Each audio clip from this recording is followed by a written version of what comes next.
DJ Event Planner will change the way you manage and run your business. Streamline all of your procedures and software into one easy-to-manage system. DJ Event Planner, the ultimate online planning tool.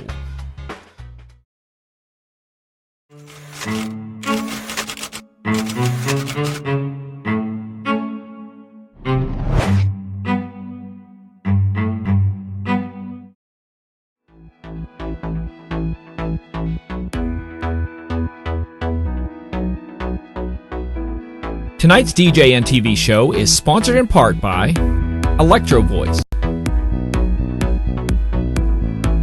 DJ Event Planner, ADJ,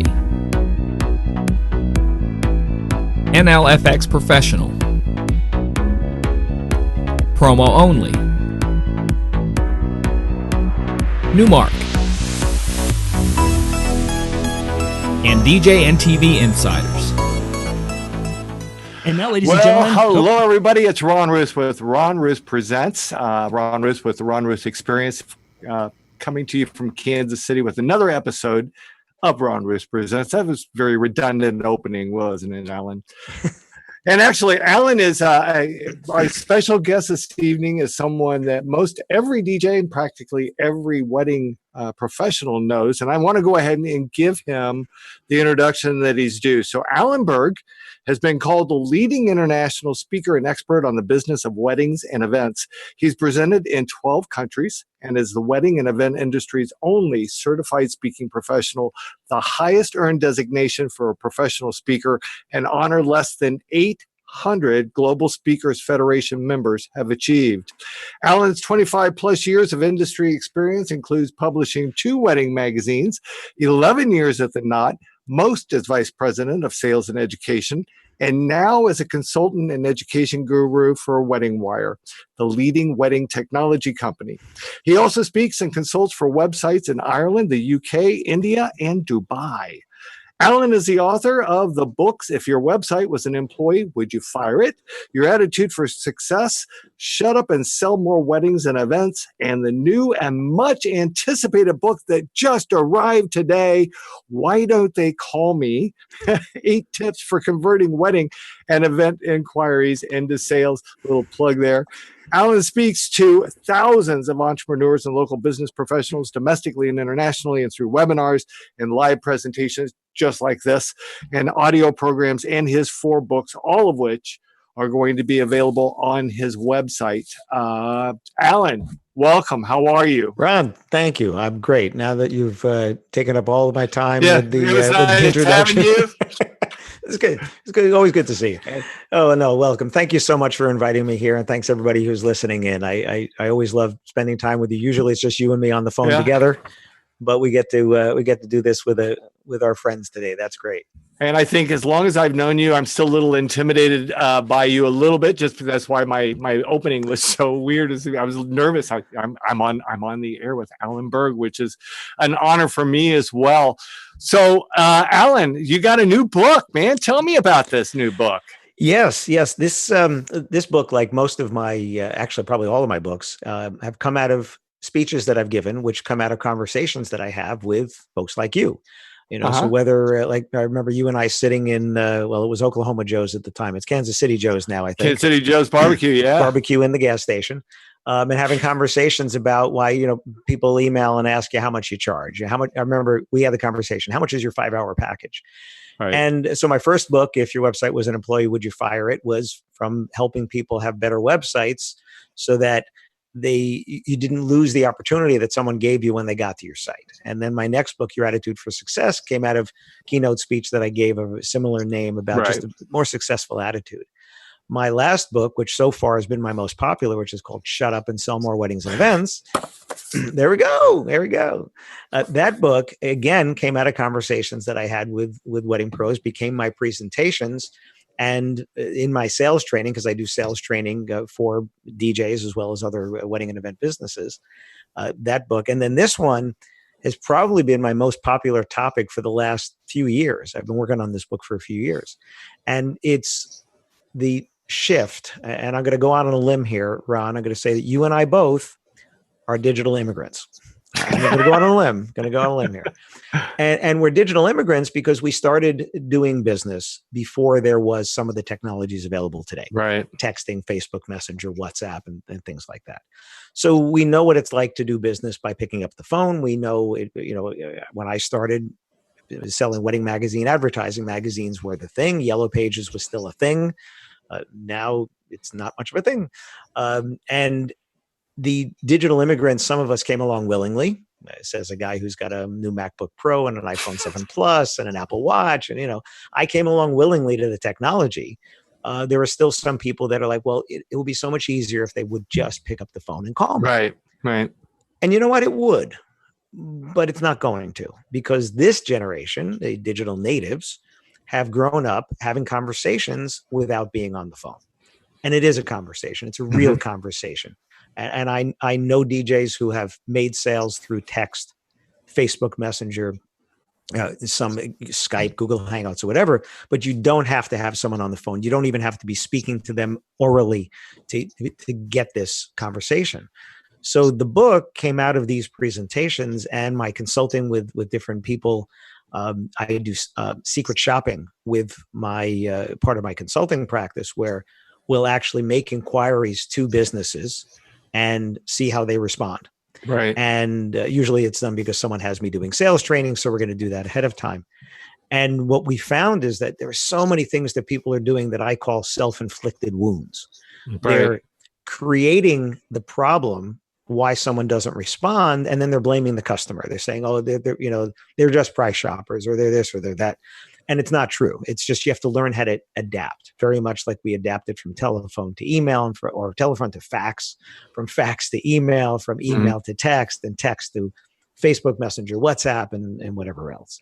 So the title, why don't they call me, is simply that. They don't call you because they don't have to. They don't call you because they don't want to. They don't call you because your phone number was on your website. If they wanted to call you, they would have called you. But they didn't. They emailed. According to a Wedding Wire survey, 48% of couples express frustration when the vendor doesn't reciprocate the method of communication, at least initially. So what I've done in the book is I've talked about the biggest mistakes that people made. I've talked about how to do it better. I've outlined a 5-step approach to how to reply to inquiries when they don't reply to you, and what to do and stuff like that. And those tips are working. They're working for people. I did a sales training in January for a venue group. They have 4 venues and 2 restaurants. And we secret shopped them, so we knew what they were doing. And you're not going to be surprised by this, Ron, but they were copying and pasting a templated email. Sure. They were attaching a PDF brochure and asking immediately for an appointment. And they were getting some success, but then they're also getting a lot of people who didn't respond. So in their training, I showed them what to do. Actually, this is kind of cool. You've seen me do this in Mastermind, but I do this in training. I say, if anybody gets a lead while we're here today, right now, stop me and let's answer it together. Right. And they got 6 inquiries while we were doing the training, one for each of the restaurants, and then for the other 4 for venues. And all 6 of them were resolved before the end of that day. Not days later. The 4 for the venues, they had qualified them and they had scheduled tours. And the 2 for the restaurants were smaller parties, like a bridal shower, baby shower, something like that. And they had made those sales the same day. And people would tell me, oh, it's taking me days, it's taking me weeks, whatever. And here they got those sales. So this same guy sees me at the CaterSource conference a month after our training, probably about 6 weeks later. And he's walking by my booth and he goes, hey, Alan, my people hate you. I said, why do you people hate me? He goes, because it works. And because it works, they have to do more work. They can't just copy, paste, attach, and do that. They actually have to have a conversation, but their conversion is better and their sales are better. So I said, I don't know if I should say I'm sorry or you're welcome. Which one is it? So that's where the book came out of, is the same frustration that you have, that you expressed to me that day. Alan, here's another one. How much is your 5-hour package? Right. You remember how I told you to answer that one? Yes, I do. and I think one of the hardest things to do is to have that conversation, especially if you're not used to having it, because you think you think in our world, in our heads, the way our brains work as business owners in this industry, we think that what we do is more important than trying to find out or trying to communicate or have a relationship with the people that we're trying to serve. And so we're talking about, well, here's what we can do without even asking, what is it that you really need? What is it that you really want? What are your priorities? Right. And so, yeah, I mean, that's a very, it's a tough thing to do. So I can understand why the employers are going, you mean now I have to actually, it's not going to be just one message. It's going to be a number of messages. Right. Well, here's the thing. I always turn it around and say, all right, you're the customer. Right. So you had a choice. You went to someone's website and you had a choice. Call them, email them, fill out their contact form, maybe live chat, maybe text, right? I mean, you have all these possibilities, right? Facebook message, WhatsApp, whatever. You choose to send them an email because that's what's convenient for you. You're expecting an email back, not a phone call, not a text, not a Facebook message. You're expecting whatever you used, you're expecting that back. So what do you want by the time you've reached out? So if we could peel back the curtain and say, what has happened before you got that inquiry, you would see that so many buying signals have already occurred. For instance, I'll use your business or any DJ business. Someone first decides, we're getting married. Okay, great. We need stuff for our wedding. That's buying signal. They go looking. DJ's not the first thing they look for. They have to secure a venue, right? They're going to be looking for a dress and a venue. Those tend to be the first two things that they look for. So they go and they find stuff. Now, likely that they're going to find wedding wire or the knot or something like that because they're the two biggest sites out there. So there's a good chance they're going to touch one of those two. That's a buying signal, the fact that they went there. Then they go to the Kansas City area. That's a buying signal for vendors in the Kansas City area. They go to the entertainment category. That's a buying signal. They look at all the thumbnail images there. They choose one or more. That's a buying signal. They like what they've seen, read, watched, whatever. They can either make an inquiry there or they can go to your website. And if they like what they see and read and watch there, they can then make an inquiry. It's 6, 7, 8 buying signals before you even knew this person was interested in DJ services in Kansas City. But the great part is, along the way, your competitors have been falling like dominoes. Right. And some of those are, again, self-inflicted because whatever the site is, let's say you choose not to be there. And it doesn't matter what the site is. It could be Gig Masters or Gig Salad, or it could be Wedding Wire, The Knot, or My Wedding, or Facebook, or whatever. You choose not to be on that platform, or at least not prominently on that platform. You're saying, I'm not a choice for that couple today because that couple has chosen that platform. Right. And the likelihood of that same couple looking for you on another platform is low. I'm not saying impossible, but it's low because they've chosen their team. They've said, I'm finding my vendors on X. And it could be Google, but chances are there's something else involved there. You could be on that site, but in a low placement or a free placement or a cheap placement, right? That's another way that you might not be a choice. So there are reasons why you may not be a choice, but dropping off like dominoes, they've come down to a short list. And what's that short list? It's you, because you got the inquiry, and maybe some other DJs, maybe none. Maybe they saw you at a wedding and the venue referred them to you as well. And you're like, oh my gosh, that's right. He did Debbie's wedding. Oh my God. Oh, we have to call Ron. Right. And when you get that inquiry, oh, I saw you at my friend's wedding and you were fantastic. Everybody loved it. And I have to have you at my wedding, Ron, right? There's a pretty good buying signal, right? But they typically don't. Just like that. Absolutely. And here's the thing. You can read that tone in their email. Right. If you're listening with your eyes in that case, but if you're listening, I also talk about that in the book. The subtitle is 8 tips to help, 8 tips for converting wedding and event inquiries into sales. And one of them is matching their tone and matching their energy. The person that's like, oh my gosh, Ron, I saw you, right? That writes that way is different than, yes, Mr. Ruth, we would like to inquire about your engaging your services for our impending nuptials and entertaining our guests therefore. Right? That's a different tone. Right. So, and it's funny because I actually saw a bride use the word nuptials about a week ago in an email. It's like, wow. Hearing from the States? Yeah, from Wow. the States. I said, but again, you're gonna mirror that formality. You're gonna mirror the excitement. You're gonna mirror all that kind of stuff in there. So when you get that inquiry, the conversation has been started by them, and that's another. I like to kind of like blow people's minds and have a paradigm shift. You're not trying to start a conversation; they've already done that. You're trying to continue the conversation that they've already started. So when you're the customer, Ron, and you've gone and you've done your research, you've read reviews, you've watched the videos, you've done all that, you're at somebody's site, you send them an email, you don't want a canned reply, an auto reply, and you don't want them to send you a 14-page PDF. You would like someone to respond to you. And what we're doing is we're trying to do to our customers what we don't want done to us, which is this, dump me in the same bucket as everybody else. And I'll give you an example. You've seen my trade show booth. I got the big, 8-foot by 8-foot backdrops. I was looking for a new backdrop.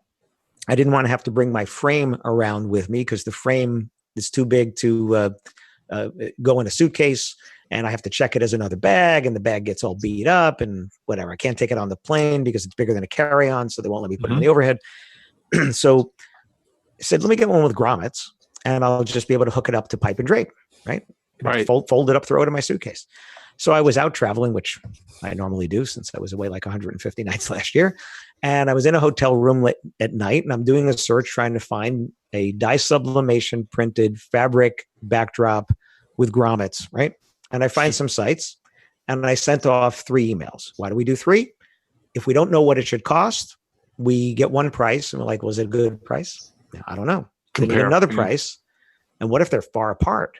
Now who's wrong, right? I had black topping done one time. I got 2 prices. I got 3 prices, 1,400, 5,000, and then 1,800. Well, the 5,000 was the wrong one, right? So but sometimes the low one could be the wrong one as well. So I sent off emails, and this one place emailed me back pretty quickly or the next day and said, thanks so much for reaching out. We're a small family-run company. Our owner is Dave. And Dave would like to have a short phone call with you to find out what your needs are or whatever. And I emailed back and I said, thank you very much, but I travel a lot and the phone call is not convenient for me. I've bought backdrops like this before. What I'm looking for is an 8-foot by 8-foot dye sublimation printed fabric backdrop with grommets every 2 feet, something like that, right? Very specific instructions. Can you give me a price for that? And can you do that? Well, the way we like to do things is we like to get on the phone and have a conversation with you. I can arrange that with Dave. He'll be available for day or night, whatever. And I went back and said, I can appreciate that, but phone call is not really convenient for me. I do know what I need. I know what I'm talking about. We can have a conversation here. And they came back and said, well, this is the way that we like to do business. And I was done. We had a conversation about not having a conversation. So did they end the conversation or did you? I ended it. Okay, I just stopped responding after the 3rd time of me saying, here's what I need. I'm not ignorant about the features and the facts. I wanted to try to show them I know what I'm talking about. Exactly. And it wasn't just about price for me. It was about quality and other stuff. They could have easily talked to me about the quality, talked to me about the fabric they use, talked to me about their printers, right? They could have done all that. Right. But they didn't. All they did was tell me that they needed to get me on the telephone when we were already having a conversation. So why change the method early? Now, I'm not saying I would never get on the phone with them, but I didn't need to in the beginning. I'm not saying you should never try to get them on the phone. Just don't do it right away because they could have called you, but they didn't. Or they couldn't, right? When do you get inquiries? Monday through Friday? During the day, and yeah. Either that or very late at night before they go to bed, and they're going to be at work the next day anyway. So yeah. Right. So you get an inquiry at 10 at night because they didn't figure you were going to answer the phone at 10 at night. You get an inquiry at 10 in the morning because they were at work. So, just reciprocate their method of communication to start with. Then after you go back and forth, I just told you, I just came back from South America, Cartagena, Colombia, where I spoke. All of our conversations were in email, in Spanish. I was booked, paid, never spoke to her on the phone. Wow. Didn't have to. We had all of our conversations that way. And then today I was having a conversation on Facebook Message with a woman in El Salvador about coming down. All of our conversations have been through Facebook Messenger. It's kind of in Spanglish though, because she speaks English very well. So we're going English, Spanglish, English, Spanish. But again, I have conversations all the time with people around the world and we're having a conversation and I'm getting their personality. And that's what people tell me. It was, well, you can't make a relationship with them. Wrong. It's flat out wrong. Unless you believe you can't. Right. And you remember the Henry Ford quote, whether you think you can or whether you think you can't, you're right. Either way. Yeah, either way, you're right. Because if you believe you can't, you can't. And I'm a why not guy instead of why. Why would you do that? Now, well, why not? So take just a pause here a moment, just to let everyone know that's watching. You can ask questions by posting your questions on either on YouTube or on Facebook. Either way, I'm trying to follow along. I want to address one question that came up here. One of the questions was, why not get him on? Why not talk on the phone? I think what Alan's saying is that he's not saying never talk on the phone. He's saying that if they contact you by text or by email first, why not just go ahead and respond by whatever the method was that they used to contact you? And then at some point, when the conversation is rolling, then at some point you could say, hey, why don't we set up a call, either a Skype call or a Zoom call or a phone call or whatever. Somebody else said I'm old school, and actually I think that's the same individual. And yes, I'm old school too. And actually my thumb, I've noticed my thumb actually hurts from texting because I text with my thumb, and this thumb always hurts now. And you have carpal thumbel. So somebody taught me how to use voice to text, which that sometimes doesn't work out exactly as planned either. You have to really go back and you have to make sure you proof before you send. But it's funny. You just quickly there were. I think I told you I joined the NSA National Speakers Association here in Kansas City, and the new president is a gentleman named Dr. Troy Nash, and he is. He's served in. This man is just. He blows me away. He's so intelligent and has come from a very rough background, but has really made a life for himself. And at any rate, he has a daughter that's a millennial, and he wrote a book about how he just communicated with her from the time she started college through text. Right. That was the only way he ever talked to her, it seemed. And so he wrote a book about that topic. But yeah, I'm old school too. I much rather pick up the phone, but I know you don't necessarily want to do that. Well, it was interesting. I spoke at an event in Baltimore, probably about 3 years ago now. Yeah. And at one point, there's other speakers that were there, a husband and wife team, and they split the room and said, we want the baby boomers to go this way, and we want the Gen Xers to go over here and the millennials to go over here. Right. And they left each group alone for 15 minutes or so to talk about marketing and stuff like that. When they brought them back together and they said, okay, so what did you guys discuss?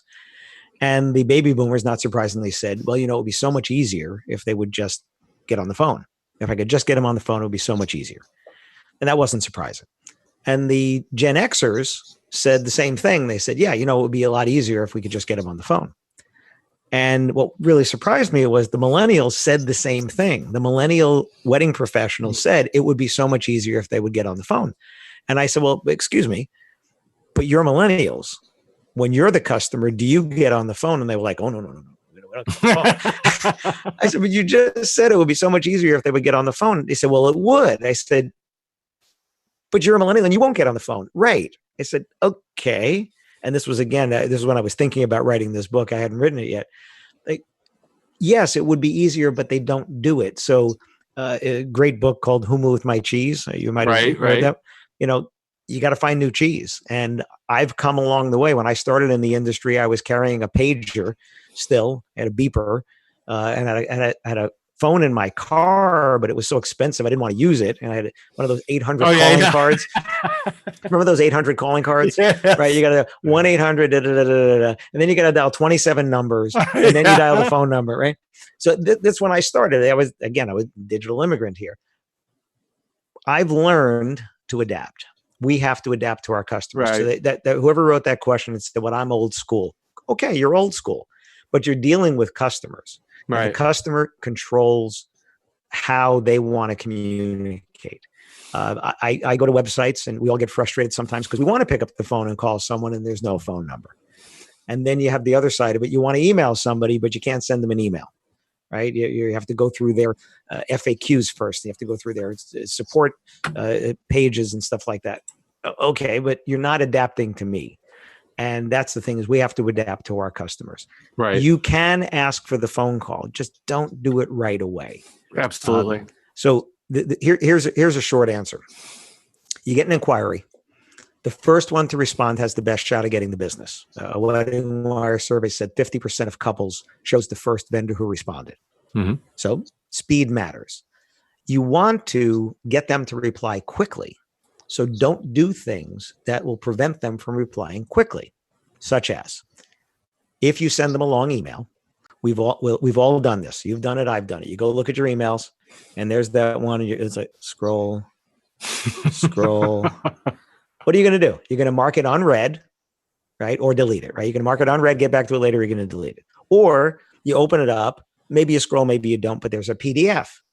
So you click on the PDF and it opens on your phone, but it's not formatted for your phone. It's formatted for full-size sheets of paper. Right. So now what do you have to do? Pinch, right? Pinch. It's not a good user experience. Plus, think about this. If you send a PDF to someone, the implication is that the answers that they're looking for are in that document, right? Mm-hmm. That makes sense. You asked me a question. Could you give me information about your business? Could you give me pricing, whatever? Right. I asked that you send me a PDF. The implication is go read this document. Before you reply to me, go read this document. Well, that's not what you want them to do. You want them to reply now. Right. So what did you do? You sent them a 14-page. I saw one was like 28-page PDF. Whoa. Not formatted for a phone. I can get into PDFs and whatever, but you want them to reply now. So what I want you to do instead is I want you to reply to them to fit on one screen of your phone. Right. Make it fit on one screen. No scrolling. I want you not to attach anything. I want you to end with one low commitment question. A low commitment question is one that they'll answer right away without having to think, without you asking personal information like their budget or things like that. Right. So a low commitment question for a DJ would be, have you secured your venue yet? Right. If they didn't already tell you that. Or were you looking to have both the ceremony and the reception at the same venue? Right. How many guests were you expecting? Have you been at a wedding where I've DJ'd before? Right. Have you seen me perform? Right. Right. Those are low commitment questions, but ask one, not five. One, because if you were on the phone with them, you wouldn't ask them 5 questions. Now you're interrogating them. You're not having a conversation. Right. So when you ask a question, the reason that my book that you held up, Shut Up and Sell More, is called that is because you ask a question, stop talking. Right. Well, in the case of writing, stop writing. So send, and I think you've seen my cones, right? My send cones. Right. No, I have not. No? No. So you know my brand color is orange, right? So right. These are like stress balls, but instead of stress balls, they're cones. Caution cones. Right. And they say send. Because when you type the question mark, you're done. Go back and read what you wrote and then send it. And I want you to make that question its own paragraph at the end so it'll stand out because we don't read, we scan. Right. So they're going to get your email. They're at work. They're going to get your email. They're looking under the desk. They can read it quick. They can type back, yes, I'm having the ceremony. If you ask, are you having both the ceremony and reception there? Yes. Maybe you'll get 3 letters. Yes. What the venue, they might give you the venue name. They might give you the number of guests just as a number. I don't care. You're getting a back and forth when everybody else dumped data on them that they're not getting back to them at all. Right. So yes, you're going to have to go back and forth with them more. Yes, you're going to have to read what everybody wrote and not just send canned replies because there is no one size fits all. And yes, you're going to be the one that's having a conversation that might go into the night, that might go to the next day, that might go on. But you're having it when so many other people are getting ghosted because their first reply was, congratulations on your recent engagement. We've checked your date and yes, it's available. I'd love to give you more. I'd love to find out more about you and your wedding. When's a good time to get on a phone call? That's the typical reply. And then they're going to not hear back from a lot of people because it's a high commitment thing to get on the phone. So what about that couple that, well, first off, going back for a moment, the budget question to me is one that really doesn't even need to be asked, because if you're asking the question about what venue, how many guests, maybe about the photographer or something, depending on the questions you're asking, the question of budget, you may not have a dollar amount, but you're going to have a pretty good idea of where their budget falls depending on where they're at. If they're going to be at a VFW, could be that their budget is going to be far less than it's going to be if they're going to be at the Hilton. Right. Hilton ballroom somewhere. Right. Now, that doesn't mean that I've not done weddings. Other DJs have not done weddings at full price at a VFW, or at same price, same fee that we would charge for a Hilton. So I don't want to confuse that, but that'll also kind of help a little bit for the most part. It kind of helps. Well, and the other part of that discussion is, do you have any pricing information on your advertising and your website? Because 88% of couples are looking for price before they reach out to you at all. Right. So not having any price will encourage more people to inquire that possibly can't afford you, or you may not be the right fit again for them, but you can't blame them from looking at your website, seeing great pictures, hopefully great words, great reviews, and saying, yeah, I like this guy. And then they come to find out that you're more expensive. So that's a self-inflicted thing. If you choose, I'm not saying you should or shouldn't, if you choose not to put pricing on your site. So what do you do? So one of the questions here is, so what about that individual that you've been carrying on this conversation and you're trying to get them into that call or that meeting, and they just go, all I want to know is how much. Yeah. Actually, I'll give you an answer. I did sales training last year for a DJ group, big franchise group. And one of their people said, when they have someone that is looking for that and is just pushing, can you just tell me how much? They go back and say, absolutely. I'll be able to give you a price in 10 minutes. Within 10 minutes, I just need to ask you a few questions. So they say, I'm going to give you a price within 10 minutes. And now if that person doesn't respond, I can't give you a price because I can't give you a price without the details. So I'm going to ask you these things. So there's 4 ways you can handle price. And this is in Shut Up and Sell More. But the 4 ways you can handle price. I repeated it again in this book, Why Don't They Call Me? So one is, if you can tell them, tell them. It's usually not that cut and dried. It might be more cut and dried for a holiday party, right? A corporate holiday party or something where you say, how much is it for a holiday party? We're having a holiday party. It's 3 hours, at the Marriott downtown, whatever. And you've done holiday parties before, maybe even for that company. You can say, oh, you know what? That's going to be this much. Would you like me to reserve that for you? Ask for the sale. Don't just tell them how much. Ask for the sale. The second thing is you could choose not to tell them. But I just said 88% of couples were looking for price before they reach out to you. So not telling them could antagonize them or chase them away. So you don't tell them by telling them that you're going to tell them, but you tell them why you're not telling them. So here's how I would do that. Right. Ron, thanks so much for reaching out. I would love to give you a price, but I want to make sure that I don't leave out anything that's important to you, nor do I want to charge you for anything that you don't want or need. So let me just find out what those things are, and then I'd be more than happy to give you a price. And then ask the first question about the ceremony, the guest, the location, or whatever it is, okay? So I'm telling you that I'm going to tell you, but I told you why I didn't give you a price yet, because I don't want to leave out anything that's important to you. I don't want to charge you for anything that you don't want or need.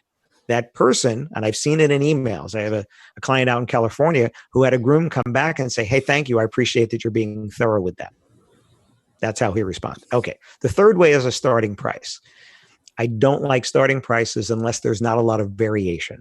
Mm-hmm. Because for a lot of businesses, the starting price and the ending price could be a lot different. For instance, 4-hour DJ for a wedding, no lighting, no gobo, no photo booth, no ceremony sound, none of that, up to the kitchen sink is a big difference for most entertainment companies. Right.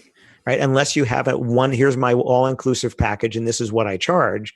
There could be a big difference when you start adding up lighting, because do I need 8 up lights or do I need 28 up lights? Right. I mean, it could be a big difference. So I don't like starting price because of that. I don't like starting price because the first number of people here is the number they expect to pay. Right. And now you're selling from the bottom up, because as soon as you said it starts at $1,200, it starts at $995, it starts at $2,990, whatever the number is, that's all they heard.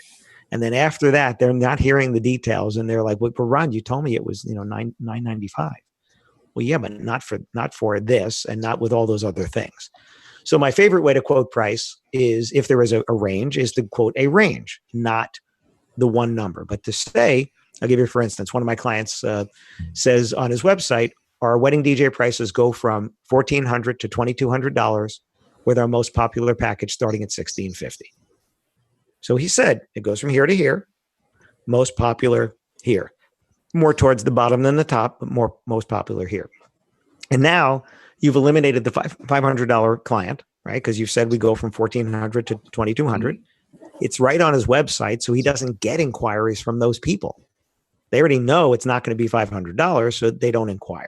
Mm-hmm. And so that's my favorite way to quote price when you can't yet. So the answer then would be, Ron, thanks so much for reaching out. I'd love to pack your dance floor and have your guests say it was the best wedding they've ever been to.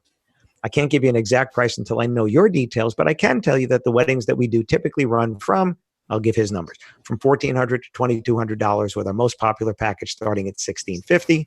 Does something like that work with your budget? Right? That's how I would answer that email. Yeah. All fits on one screen, ends with the one question. If they come back and say, yeah, something like that might work, and they might even say, well, so what do I get for $1,400? Or they might say, could you tell me more about that? Or could you tell me about the $1,650 most popular? Whatever. We're having a conversation now. And would it be at that point, it would seem to me, you can tell me I'm wrong, but it would seem to me at that point is when you want to either get them into a phone call or get them or get in front of them. Soon after, not right then, but soon after, right? I don't want to be like, here's our pricing, let's get on the phone. Right. I want to be the one that's being transparent. I want to be the one that's being helpful. And at some point, they might answer a question. I might go back and say, hey, Ron, you know what? I have a few more quick questions to ask you. Are you available for a quick call now, or would later today be better? Mm-hmm. And I would do that. And if you came back and said, sure, now's good. No, how about tonight? Or, you know what, phone really doesn't work for me. Could we do email? I would go back and say, absolutely. Let me ask you now. One of the most, what's the word I'm looking for? One of the most informative conversations I had over barbecue was with you when we were talking about, I was doing a wedding at Union Station, which is the train station here in Kansas City, and how this place was just absolutely huge. And I was, you took me. I was in over my, monetarily, I told you, I said, holy cow, I wish I had charged more for this, because, oh my gosh, it turned into, but beyond that, one of the things you and I talked about was this whole conversation of 4 or 5 hours. And what you taught me, and it's so valuable, is that I don't have a 4 or 5. My time is totally unlimited. So when you book me, I'm yours from the moment you book me through midnight the day of your event. So it's going to be anywhere from a 60 to 80 hour process for me. Right. So there is no 4 or 5 hour. And I think a lot of DJs get hung up on that. Yes, it's a 4 or 5 hour performance time, but what you also need to be able to convey, in there is how much time you're investing in prep work and getting everything done so that the evening is going to be flawless. And what about the conversations that you have with them? And what about absolutely all that stuff?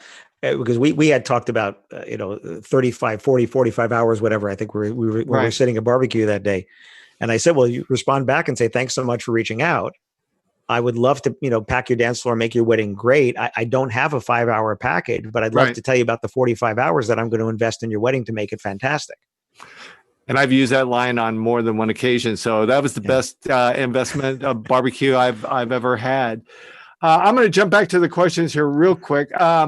Somebody talking about was wondering if you could do a website review. We don't have time for Alan to do a website review tonight. I've seen Alan do website reviews, and I can tell you it's not going to get done in a couple of minutes. He's really going to go deep. 2 hours. If you go to his website though, alanberg.com, I believe right at the top. Right at the top. Website reviews. So you can click on that and invest in that. I've invested in that. In my Ron Ruth Wedding Entertainment website, and was one of the best investments I've made. Jim Cerrone wants to know how he can get a copy of the hardback of the new book. Do we have a way for him to get that? If he can tell me how to have his hair.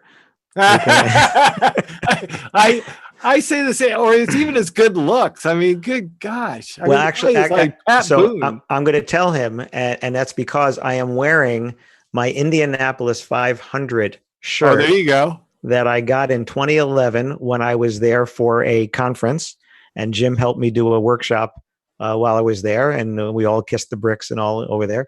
If you go to yeah, we did. If you go to getallansbooks.com, no apostrophe, so GETALANSBOOKS.com, you will be able to order your limited edition. What we did with these is we did a special edition that's hardcover. And those hardcovers are, we only printed a limited amount right now. And when the hardcovers are gone, they're gone. There will be no more hardcovers. There'll be paperbacks. They'll eventually go up on Amazon and all. If you want the audio or the Kindle, you can get that on Amazon right now, but you can't get a paperback or a hardcover that way. You have to go to getallansbooks.com. If anybody is listening outside the country, sorry. If you're in the UK, you can actually get the paperback version in the UK now, but in the States, they're not available yet. They won't be available till the hardcovers are gone. But these special hardcovers, they have a foreword by Sonny, one of the founders of Wedding Wire, and these are the special ones. And if you see me at a conference, bring it with you. We'd be more than happy to. I was just going to ask you, how does one go about getting one autographed? You come to a conference where I'll be, Jim Cerrone. I will be happy to sign it to my favorite Rosie and that tall guy that she hangs around with. Let's see. Okay, so let's talk a little bit about you have a couple of workshops coming up. You're going to be at Arm DJs in June next month. Let's talk about Arm DJs, because that's Robbie Britton's annual show in Greenville, Tennessee. That's right. On June 19th. So I'll be doing a presentation there called 10 Creative Ways to Use Reviews to Make More Money. Ooh. And this came out of my website reviews, where I'm always showing, like I showed you, put reviews everywhere. And it dawned on me that people collect reviews like they're trophies, right? And let's get them and put them on the shelf. And they're hiding on testimonials pages, and they're hiding on your websites, and they're hiding in, places, not that they're hidden on Wedding Wire or places like that, but your why, not your what. We started talking about this earlier. What every DJ does looks pretty similar on a bullet point list, no matter whether you've been doing it for 10 minutes or 10 years. It looks pretty similar.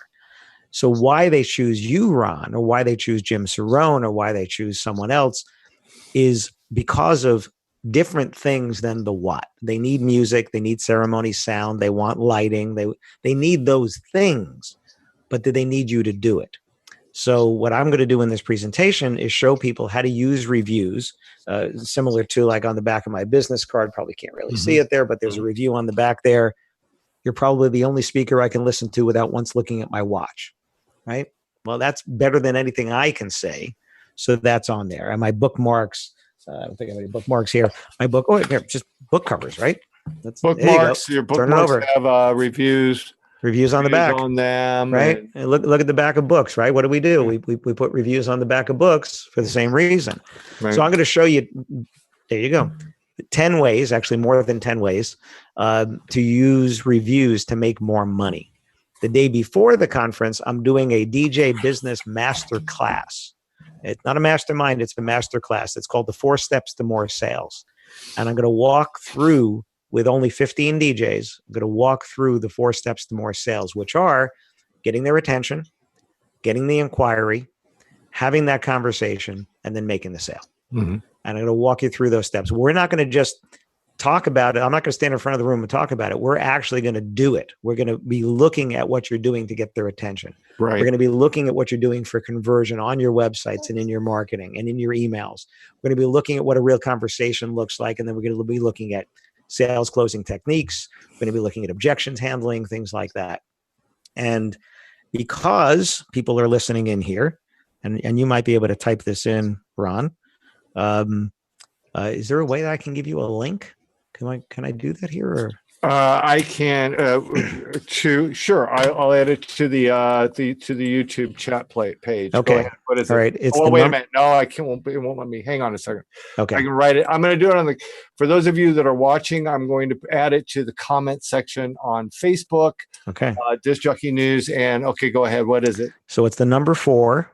4 steps, STEPS, Okay. TN like Tennessee. So 4 steps TN. Okay. Dot Eventbrite. That's EVENTBRITE.com. Mm-hmm. And if you use the discount code AB, like my initials. Hang on a second. I'm sorry. Okay. Discount code is what? I'm sorry. AB like Alan Berg. AB okay. 50. Oh. You will save $50. Ooh. What'd you think? I was putting my age? Yeah. But so 4 steps TN.eventbrite.com, discount code AB50, and you'll save $50. And I'll tell you what, I'm copying this. And for those of you that, if for some reason Facebook does not keep this after the broadcast, you will find this on my Facebook page, Ron Ruth. Just go there after we're done. I'm just going ahead and copying it right now so that I can transfer it over. Great. So it'll be available. Now you're also going to be at Marquee Show. Yes. Yep. And that's on July 8th in Chicago. Tell me about that. It's my birthday. Oh, besides that, your 50th birthday. For at least once. Yes. So, and, that is a mastermind day. So it's similar to the master class, except it's only 10 businesses. Mm-hmm. So we can delve a little deeper into those particular businesses. Mm-hmm. And that's going to be from 11 o'clock until 5:30. We're starting a little later because it's on a Sunday. So if anybody needs to come in Sunday morning, drive in or whatever, if you had a wedding Saturday night, we're starting a little bit later on that one. And that mastermind day, you can actually save $100 off of that because you're listening here today. And that, let me give you that link. Hey, Jim Cerrone, you did such a great job of copying the link. Can you do it again? Say yes and go ahead. Go, Alan. So, Jim, it's Chicago MM, like Mastermind. So, Chicago MM.eventbrite.com. Chicago MM, I'm sorry, mastermind.com. So, it's Chicago MM, just like the letters MM. Oh, okay. .eventbrite.com, and the discount code here is E like Edward, B like boy 100. I'm sorry, discount code again was E like Edward, B like boy 100. So EB, okay, like Eventbrite 100, and you can save $100 off that Chicago Mastermind Day. Okay. And then that's only up to 10 businesses. You don't have to be a DJ for that one. So if you have some friends you want to bring, and they're venues or florists or whatever, you can give them that same link and that same code, and they can come to that as well. And we're going to dive deep. And Ron, you did a mastermind with me in Kansas City. Yeah. And it's just us sitting around a table. It's awesome. I mean, it's actually a tremendous learning experience because you're sharing, you're collaborating in a sense with everybody that's in the room. So you have an opportunity to, or you're brainstorming even. I think that you could even take it that far to say, and being able to involve people from other parts of the industry into the conversation, because it's not all about DJs. It's about all of us. It's about I think when you were in Kansas City, we had a beautician, yep, makeup artist. Yep. I think we had a venue, and me, and I don't remember who else was there, but yeah, it was a tremendous learning experience. Yes. All right. Now, Jim messaged me that he said my online store was not coming up, but it came up here for me. GetAlansBooks.com. If you want to try that again, Jim, and let me know if that's coming up, because it just came up for me here. Won't it also show up on your website, though? There's a link to a shop, but it doesn't have the new book there. Okay. But getallansbooks.com. That Jim Cerrone is a troublemaker. He is. But I'll put him up on shopalanberg.com as well, just to make sure. But it came up here for me, so I don't think it's cached either. But we will try that one. One of the things I'd like to do real quick before we start thinking about parting ways is you were talking about why a few minutes ago. People that watch the show or read my articles will tell you that I'm a huge advocate of being able to express why it is that we do. People don't buy what you do; they buy why you do it, and that's right. A quote from Simon Sinek. But from a book that I was reading today. I'd like to just share this really short paragraph, because I think it's of value. Value has many components than just price. If they don't believe that you can and will deliver as promised, then price doesn't matter. If they don't like their salesperson, then price doesn't matter. If they feel that they can get just as much value from another business at a lower price, then they'll buy from that other business. People tend to buy from people they know, they like, and they trust. They'll get to know you through better questioning and conversation. Asking them more questions that get them talking about what they want makes them know, like, and trust you more. Salespeople that don't seem to care about what their couples want will not get the connection. And that's why these conversations, people that, I don't know how many DJs I've spoken to, and I say, when you even sit down in a sales consult, do you even ask about them? No, I just tell them about what I do. Well, yeah, but I can guarantee you that 99.999% of the DJs out there do not sit in a sales consult and ask the big question, and that is, tell me about yourself. Yeah. Well, again, I talk about questions in that book. And, asking them better questions, asking them, What have you seen at other weddings that you absolutely have to have at yours? Right.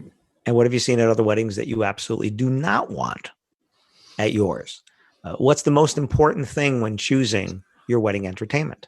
Absolutely. Just asking them questions like that, open-ended questions, and let them express it. People like talking about themselves, right? You just think about a networking event. You go to a networking event and you get that guy or that lady that walks in with a stack of business cards, just like, hey, would you refer me? They're not getting any business because nobody knows them. Then you get the person that walks in there and, you walk up to them and you say, hi, I'm Ron. Who are you? I say, well, I'm Alan. And you say, Alan. You say, well, what do you do? And I said, well, I'm a speaker and I'm a consultant and trainer. Really? That's interesting. Tell me more. Right? I like you already. I like you because you're showing an interest in me. Then you get the person that walks up and says, hi, my name is Ron. I'm Alan. Alan, what do you do? I'm a speaker. Yeah, well, I'm a DJ. Let me tell you about what I do. Hey, we have a lot in common. Yeah. And what happens is you want to get away from that person as fast as you can because they're not showing any interest in you. Right. So show the people that you're interested in them. And what I'd say is talk about the outcomes and results of hiring you. Don't talk about how you're going to get there. You mentioned Simon Sinek. He talks about, in one of the most watched TED Talks ever, he talks about the golden circle, right? So the three circles, concentric circles, the outside circle is what, then how, and why, right? They need your what, right? I need entertainment for my wedding. They don't care how you're going to get there. That's all that voodoo magic, that 60 hours. Making sausage. They're never going to see that, right? That's the 60 hours they're never going to see. And they care about why. Why is in those reviews and testimonials. That's the presentation I'm doing over at Armed DJs. When somebody says to me, I'll give you an example. I was on the phone with two ladies. They own a bridal shop. One of them has seen me before speak, and one of them has not. And they were looking to bring me into a conference where I was going to speak on Monday and Tuesday, 3 hours each morning. And the one that had not seen me said, gee, Alan, it's 3 hours on first day, 3 hours on the second day. That's a lot of time. Is it going to be a problem for you to keep people's attention for that amount of time? And I could have said, well, no, it's not going to be a problem. I could tell you that. Right now, fortunately, I had her partner on the phone that had seen me. Right. And I said, well, so what do you think? You've seen me speak before. Is it going to be a problem for me to keep people's attention for 3 hours? And she said, oh, no, absolutely not. But if she had not, I would have said, you know what? That's a really great question. And rather than me tell you that it's not going to be a problem, because I don't believe it is, let me tell you one of my favorite quotes, which is someone who's seen me many times wrote, "You're probably the only speaker I can listen to without once looking at my watch." And I thought that was my favorite quote until someone else who has seen me many times saw that quote and wrote to me, "Alan, I was looking at my watch because I was hoping it wasn't over yet." Oh. So by me using those quotes, I'm saying what I want them to get without me having to say it. And I will use and drop in quotes in emails. I will drop it in conversations, and I'll say, you know what, that's a really good question. I could tell you that's not going to be a problem. Actually, I'll give you an example. I was speaking in Dublin, Ireland, half a day for bands and DJs, half a day photographer and video. A photographer writes to the conference promoter and says, basically, what does this American guy know about the Irish wedding market? That's a fair question, right? Why are you flying me thousands of miles across the pond when you could get somebody in Ireland to do this? Well, I've spoken in Ireland for this guy, for this promoter 6-7 times. So he certainly thinks that I'm valuable. Right. But he wrote to me, he said, "Alan, I know what I would tell him. What would you tell him?" And I said, "You know what, Johnny, that's a really good question. And it's a fair question as well. Tell him not to take your word or my word for it. Tell him to listen to his peers who have already seen me." And I use Evernote. I went into my Evernote notes, speaking testimonial note where I save my testimonials. I searched for Irish testimonials from photographers because I put down, who they are, where they are, and whatever. And I found 4 photographers. I took one sentence out of each one and I put them in there, tell them to listen to his peers. Boom, boom, boom, boom. I put their names, I put their city in, Waterford, Ireland, and whatever, Kilkenny, whatever. And I said, here. This is why he should come, not to take my word or the promoter's word, right, because his peers said this. And that's how you use testimonials to show the why, not the what, the why. I'm like, again, what do you and I talk about a lot with speaking, Ron? We want people to walk away with information they can use right away, not feel overwhelmed, not feel like you talked over their head, not feel like you talked down to them. We want them to leave and go, I can do that. I can actually do that. Thank you.